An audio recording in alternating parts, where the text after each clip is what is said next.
මෙන්න මේ MCQ එක 2023 පේපර් එකේ ෆිසික්ස් වල හරි ගොඩක්ම කට්ටිය වරද්දපු MCQ එකක්. හරි හේතුව තමයි මේ MCQ එක ටිකක් දිගයි ඇත්තටම. හරි අන්තිම හරිය තිබ්බ පේපර් එකේ අන්තිම ගාන. හරි මම මේ ගාන ගත්තේ විශේෂයෙන් මේ වගේ ඒවා එන්න පුළුවන් කියලා පෙන්වන්න. මේ ගාන හදන්න විනාඩි දෙකකට වඩා යනවා කොහොමද? හරි 4ක් 5ක් විතර යන්න පුළුවන්. කොහමරි මේකයි ගාන මේ මම ගාන දාන්නම්. හරි දාන්නම්. හරි පොඩි වෙලාවක් කරන් try කරලා බලන්න විනාඩි 5ක් වගේ අරන්. හරි අනේද මම ඩිස්කස් කරගෙන යන්න. හරි ඔන්න වැදගත් පොයින්ට්ස් ටිකක් තියෙනවා අහගෙන ඉන්න. හරි භ්‍රමණ චලිතයේ ගාන. දැන් මේ බලන්න. හරි මෙන්න මේ m කියලා ස්කන්ධ දෙකක් තමයි එල්ලලා තියෙන්නේ. හරි මේක විශේෂයෙන් හදපු කප්පියක්ලු. එයාගේ අරේ r බෙදීම දෙකයි. r වෙච්ච කොටස් දෙකක් තියෙනවා. ඒ දෙන්න එකට තමයි කරගන්නේ. හරි දැන් බලන්න මේක චලනය වුණොත් එහෙම මෙන්න මේ m ස්කන්ධ චලනය වෙන්නේ රේඛීයව. මෙයා චලනය වෙන්නේ මෙයාගේ චලිතය භ්‍රමණ චලිතය. හරි ඒගොල්ලෝ තුන් දෙනා හදන්න ඕන විදිහ වෙනස්. හරි මට මුලින්ම කියන්න මේ ස්කන්ධ දෙක සමාන නිසා මේක චලනය වෙයිද? කැරගෙන පටන් ගනීද? ස්කන්ධ සමානයි මේ දෙන්නගේ. කැරගෙන පටන් ගන්නවා ඇත්තටම. හේතුව තමයි මේ බලන්න මෙන්න මේ ස්කන්ධය mh කෙනාගෙන් පහළට තියෙනවා mg එකක්. mg එකකින් මෙයා දිනවා. එතකොට බලන්න මේ කේන්ද්‍රයේ ඉඳන් මේ mg එකට තියෙන දුර කේන්ද්‍රයේ ඉඳන් එන්න මේ දෙවෙනි කෙනාගේ mg එකට තියෙන දුරට වඩා වැඩි නේද? නිකන් හිතන්න මම mg දෙකකින් අදිනවා ගූර්ණ දෙකක් එන්නේ. මෙන්න මේ දුර වැඩි. පේනවද? මේකට වඩා. මේක r බෙදීම දෙකයි මේක r එකක්. හරි. ඒක නිසා මෙන්න මේ පැත්තට තියෙන ඒ කියන්නේ දක්ෂිණාවර්ත ගූර්ණය මොකද වෙන්නේ? වාමාවර්ත ගූර්ණයට වඩා ලොකුයි. ඒක නිසා කප්පිය මොන වෙනවද? දකුණු පැත්තට කරගෙන පටන් ගන්නවා. හරි දකුණු පැත්තට කරගෙන පටන් ගන්නවා. එතකොට බලන්න කප්පී කෝණික ත්වරණය මම ගන්න අල්ෆා කියලා. හරි ඔන්න මගේ පළවෙනි ස්ටෙප් එක. කප්පී කෝණික ත්වරණය අල්ෆා කියලා ගත්තා. හරි ඔයාලා දන්නවා සමීකරණය A = r අල්ෆා. මේවා මූලික පියවර. මේවා ටික වැරදුනොත් ගන්න වරදිනවා. හරි ඒක නිසා ඔයාලා බලන්න මෙන්න මෙන්න මේ දකුණු පැත්තේ තියෙන m ස්කන්ධයේ පහළට තියෙන ත්වරණය A1 කියලා මම ගත්තොත් ඒකට යන්න වෙන්නේ r අල්ෆා එකකින්. කප්පී කෝණික ත්වරණය අල්ෆා. මෙතන තියෙන සම්පූර්ණ දුර r. එතකොට ඒක r අල්ෆාම තමයි. තේරුණාද? හරි. ඊළඟට මෙන්න මෙයා උඩට යන එකයි වෙන්නේ. මොකද කප්පිය අර පැත්තට කරගෙද්දි. හරි. එතකොට මෙන්න මේ අනිත් m ස්කන්ධය උඩට යන තරනේ a2 කියලා ගත්තොත් ඒකත් r අල්ෆාම තමයි. හැබැයි දැන් අර r නෙමෙයි r බෙදීම දෙක. ඒක නිසා r බෙදීම දෙක අල්ෆා. අන්න ඔය ටික මාක් කරගෙන ඉන්න ඕන ඔක්කොම කලින්. අපෙන් අහන්නේ අල්ෆා. හරි. බලන්න. හරිද? ඔන්න අහන්න. දැන් මට පේනවා වස්තු තුනක්. ත්වරණ තුනක් තමයි යාලට තියෙන්නේ. මෙයාලට දාන්නේ ටෝ සමාන i අල්ෆා, මේගොල්ලෝට දාන්නේ f සමාන m. මොකද යාලට රේඛීය චලිතයක්, මෙයාලට තියෙන්නේ භ්‍රමණ චලිතයක් නිසා. හරි. මම ගන්නවා මම වස්තු තුන දාන්නම්. අපි ගමු 1 2 3 කියලා. හරි. ඔන්න ආතති මාක් කරනවා. මෙයාගේ ආතතිය t1 කියලා දාන්න. මෙතන ආතතිය t1. හරි. සහැල්ලු තමයි. හැබැයි මෙන්න මේ ආතති දෙක වෙනස්. අනිවාර්යයෙන්ම වෙනස් වෙන්න ඕනේ. හරි. ඒක මම t2 කියලා දැම්මා ඒක නිසා. හරි. මම ඔන්න පළවෙනි වස්තුව අරන් ලියනවා එයාට. පළවෙනි වස්තුව රේඛීය චලිතය කියන්නේ ඒක නිසා ඉහළට f සමාන වෙන්නේ. හරි. ඔන්න උඩට තියෙන බලය t2 එක ලොකුයි. t2 වලින් අඩු කරනවා මම පහළට තියෙන බලය mg එක සමානයි. ස්කන්ධයගේ m ත්වරණය කීයද? ත්වරණයේ r බෙදීම 2යි අල්ෆා. එහෙමනේ. හරි. ඔන්න ඔක තමයි පළවෙනි වස්තුවට ත්වරණයේ f සමාන m දාපුවම එන්නේ. හරි. පළවෙනි සමීකරණය. මම දානවා දෙවෙනි වස්තුව. එයා මේක. ඒ කියන්නේ පහළට රේඛීය චලිතයක් ඒක නිසා f සමාන m. හරි. දැන් පහළට තියෙන mg එක ලොකුයි. mg -t1. හරි. -t1 සමානයි m. එයාගේ ත්වරණය අපි හොයාගත්තා r අල්ෆා. හරි. එයාගේ ත්වරණය r අල්ෆා මෙතනින් හොයාගත්තා. හරි. ඔන්න දෙවෙනි සමීකරණය. තුන්වෙනි කෙනා මෙන්න මේ කප්පියටයි දාන්නේ. හරි. කප්පිය බලන්න. කප්පියට තියෙන කෝණික ත්වරණය. ඒක නිසා f සමාන m දාලා හරියන්නේ නැහැ. ටෝ සමානයි i අල්ෆා තමයි දාන්න ඕනේ. හරි. ටෝ කියන එක අපි දන්නවා. ටෝ කියන්නේ කොහොමද? ටෝ ලියන්නේ tr. ඒ කියන්නේ බලය ගුණ කිරීම ලම්බක තුන. ගූර්ණයක් වගේ තමයි. හරි. ගූර්ණයක් තමයි අත්‍තරම ටෝ කියන්නේ. හරි. ඔන්න ගූර්ණය ලියද්දි බලන්න සම්ප්‍රයුක්ත ගූර්ණය අපිට තියෙනවා දක්ෂිණාවර්ත. හැබැයි මෙන්න මේ T1 එකෙන් හදන්නේ දක්ෂිණාවර්ත ගූර්ණයක්, T2 එකෙන් හදන්නේ වාමාවර්ත ගූර්ණයක්. සම්ප්‍රයුක්ත ගූර්ණය දක්ෂිණාවර්ත දිශාවට නිසා මම මෙන්න මේ T1 ගේ ගූර්ණයෙන් T2 ගේ ගූර්ණය අඩු කරන්න යන්නේ. හරි. T1 ගේ ගූර්ණය ලියන්නේ කොහොමද? T1 ගුණ කරනවා භ්‍රමණක්ෂයට තියෙන ලම්බක දුර r ගෙන්. හරි. ඔකෙන් අඩු කරනවා T2 ගේ ගූර්ණය ලියන්නේ T2 ගුණ කරනවා භ්‍රමණක්ෂයට තියෙන ලම්බක දුර r බෙදීම 2යි. ඔක තමයි tau එක සම්පූර්ණ. හරි. I කියන එක අපි දන්නවා ඒක දත්තයක් විදිහට දීලා තියෙනවා 4න් 3යි mr වර්ගය. හරි. මේක ඉතින් සිම්පල් ආන්න. mr වර්ගය ඊට පස්සේ බලන්න alpha තමයි අපෙන් අහන්නේ මේක තමයි තුන්වෙනි සමීකරණය. හරි. මම පොඩ්ඩක් සුළු කරගන්න try කරොත් එහෙම මේක බලන්න.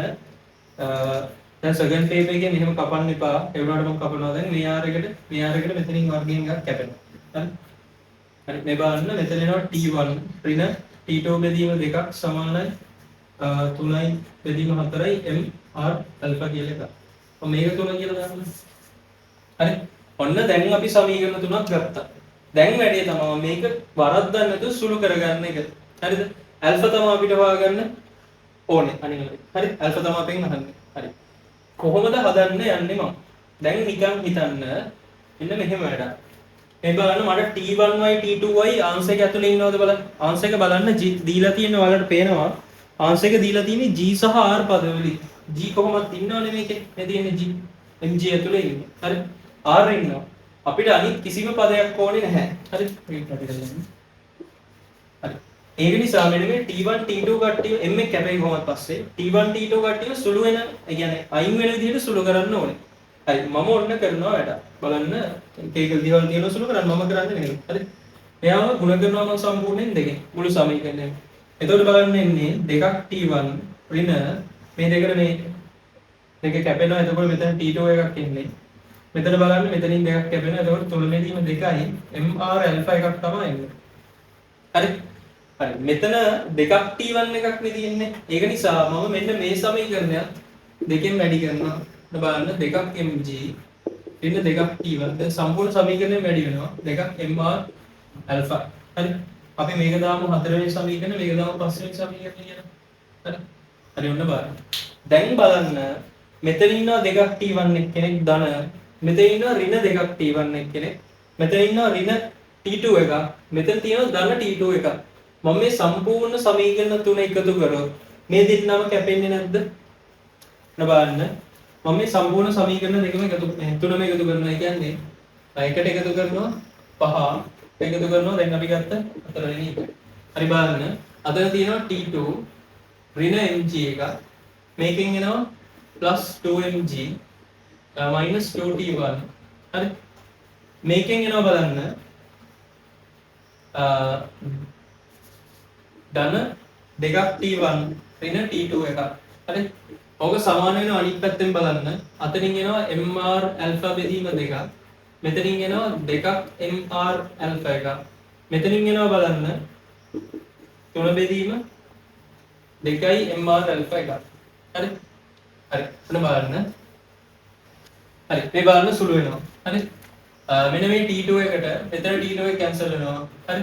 මෙන්න මේ ධන 2යි T1 එකට මෙතන ඍණ 2යි T1 එක කැන්සල් වෙනවා. එතකොට බලන්න ඉතුරු වෙන්නේ මෙතන mg ඍණ mg ධන 2ක් mg. එතන ඉතුරු වෙන්නේ mg එකක්. හරි. විතරයි. අනිත් පැත්තේ ඉතුරු වෙන එක බලන්න. දැන් මේක සුළු කරන්නේ මට ඕනේ ඔක්කොම mr alpha කට්ටිය ඉන්නේ. ඒ නිසා මම මෙතන පොදු හරය 2 ගත්තොත් බලන්න මෙතන mr alpha එක එහෙමම තියෙනවා. මෙයාව දෙකෙන් වැඩි වෙනවා. එතකොට 4 mr alpha වෙනවා. හරි. මෙතන කොහොමද 3 mr alpha. මේ සුළු කරන ක්‍රම පටල ගන්න එපා. ඕක කල්පනාවෙන් කරන්න. ඕක තමයි ගොඩක් අය වරද්දලා තිබ්බේ. හරි. සහ මෙන්න මේ පළවෙනියටම තොරණ මාක් කරගන්න තැන තමයි ගොඩක්ම අය මිස් කරගන්න පොයින්ට් එක. ඒක වැරදිට මාක් කරගන්න එපා. මෙන්න මේ A1 A2 දෙක. හරි. හරි මේ බලන්න. දිගටම මේ කැපිලා යනවා. හරි. ධන ලකුණු තියද්දි දෙපැත්තෙන් M අකුරු කැපෙනවා. හරි. එතකොට මේ බලන්න. මෙතන G එකක් විතර වෙන්නේ. මෙතන R alpha, මෙතන 4යි R alpha, මෙතන 3යි R alpha, 4යි 3යි 7යි 1යි 8යි R alpha බෙදීම 2යි. 8 කැපිච්චම 4යි. alpha කියන්නේ කීයද? G බෙදීම 4යි R. හරි. අපෙන් අහන්නේ කෝණික ත්වරණය. හරි. බලන්න කෝණික ත්වරණය කියන්නේ ජීවිතීම 4යි r. 4 වෙනි උත්තරේ ලස්සනට එනවා. හරි 4 වෙනි එක තමයි ආන්සර් එක. එතකොට සෑහෙන ටිකක් දිග ගන්න. හරි සාධාරණයි මම කියනවා විනාඩි 3කින් හදන්න බෑ. 50 වෙනි MCQ එකට තිබ්බ යන්නේ. හරි මම ඔයාලට කිව්ව දවසක MCQ පේපර් එකේ පළවෙනි MCQ 25 පුළුවන් තරම් ඉක්මනට කරන්න විනාඩි 30ක් වගේ ඇතුළත. නැත්තම් මෙන්න මේ වගේ වට වෙලා මදි වෙනවා. හරි අපි පුළුවන් තරම් එෆර්ට් එකක් දෙන්න බෑ එක්සෑම් එකේ පුළුවන් තරම් ස්කෝර් කරන්න. හරි හරි එතකොට මේක හොඳ MCQ එකක්. හරි මේ වගේ MCQ එකක් දෙකක් එනවා. හරිද පේපර් එක ටිකක් වෙලා යනවා. හරි කොහමරි ඒවත් අපි කරන්න පුරුදු වෙන්න ඕනේ. ප්‍රැක්ටිස් එකෙන් තමයි මේවා වේගෙන් කරන්න පුළුවන් වෙන්නේ. හරි සහ අන්න අර තියරි පොයින්ට්ස් ටික පටල ගන්න බෑ. සුළු කරන ස්ටෙප්ස් හරියට පුරුදු වෙන්න. තේරුණාද? හරිද? හරි. එතකොට ඔන්න ඕකයි MCQ එක. හරි. මේක සාමාන්‍යයෙන් ප්‍රැක්ටිස් කරපු කෙනෙක්ට හදන්න විනාඩි 3ක් 4ක් වගේ යයි. හරි උඩරින් 5ක් යයි. හරි. ඒකට වෙලාව ඉතුරු කරගන්න MCQ එකේ ඉතුරු ටිකකින් අපි මේ වෙලාව අල්ලන්න ඕනේ. හරි. මේක නිසා හරි දැන් වැරදුනා නම් කමක් නැහැ ආයෙ ප්‍රැක්ටිස් කරලා බලන්න මම ගාන ඩිස්ක්‍රිප්ෂන් එකේ දාලා තියන්නම්. හරි. පේ හැදිලා නැති වුණොත් හරි මොකක් හරි. හරි. දාලා තියන්නම් ප්‍රැක්ටිස් කරලා බලන්න. හරි. මේක 23 පේපර් එකේ අන්තිම ගාන. හරි. එතකොට මේ ගාන ගැන හරි වෙන මොනවා හරි සම්බන්ධයෙන් ප්‍රශ්න තියෙනවා නම් කමෙන්ට් සෙක්ෂන් එකේ දාලා තියන්න මම ඒවා බලන්නම්. හරි. එතකොට ඊට අමතරව අපි මේ වගේ කන්ටෙන්ට්ස් ඉස්සරහටත් අරන් එනවා දිගටම. හරි එක්සෑම් එකට වැදගත් වෙන ඒවා. හරි එක්සෑම් ටිප්ස් එතකොට කොහොමද එක්සෑම් එකේ සබ්ජෙක්ට්ස් මැනේජ් කරන්න ඕනේ. හරි ඒවා ඉස්සරහටත් අරන් එනවා මෙතනින් එහාටත්. මම channel එකේ දාලා තියෙනවා ෆිසික්ස් සබ්ජෙක්ට් එකක් විදියට. හරි ඒ එකක් ගන්න. මොකද්ද කරන්න ඕනේ කියලා ඩීටේල්ඩ් වීඩියෝ එකක්. හරි ඒක මම දාන්නම් ඒක ගිහිල්ලා බලන්න. හරි ගොඩක් වටින පොයින්ට්ස් ටිකක් එකේ කියන්නේ. හරි ඊට අමතරව channel එක subscribe කරලා තියාගන්න. ඉස්සරහට වැදගත් contents ගොඩක් ඉස්සරහට දානවා ඒවා exam එකට ගොඩක් වැදගත් වෙයි. හරි හරියනම් ගිහින් එන්න වෙනත් වීඩියෝ එකකින් හම්බෙමු.